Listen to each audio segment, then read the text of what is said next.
l'arc final de One Piece. L'arc destiné par Oda à être encore plus spectaculaire que Marineford. Selon les parallèles opérés par Oda durant toute son œuvre, il serait logique que l'événement central soit l'exécution de Sabo, qui cette fois pourrait relativement bien finir.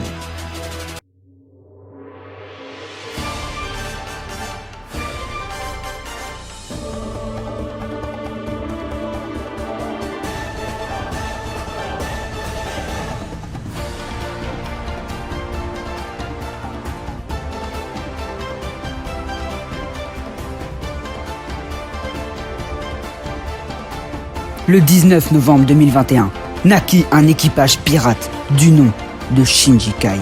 Ils se lancèrent sur la route de YouTube afin de devenir le plus grand équipage du monde. Au fil des conquêtes, des alliances et du temps, cet équipage a gagné en membres jusqu'à arriver aujourd'hui aux 700 Nakama. Leur objectif, les 1000 Nakama. Pour cela, le Shinji Kai a besoin de votre aide, à tous. Abonnez-vous et partagez donc à tous vos potes afin de faire grandir cet équipage et de réaliser notre rêve. Merci pour tout votre soutien. La mort d'Ace.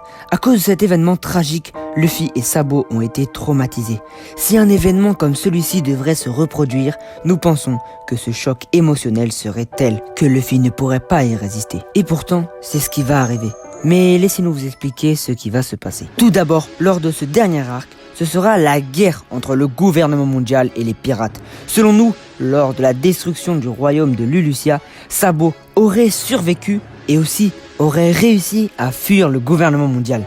Mais comme par hasard, Barbe Noire réussira à le combattre et à le capturer. Encore une fois, parallèle avec la capture de Ace. Tout ceci se passerait simultanément avec l'arc rouge qu'on vous a présenté dans une ancienne vidéo. Mais cette fois, Barbe Noire n'est plus un Shichibukai, c'est un Yonko, c'est-à-dire qu'il peut agir seul. Il a assez de pouvoir pour le faire. Il va donc utiliser Sabo comme otage pour attirer Luffy.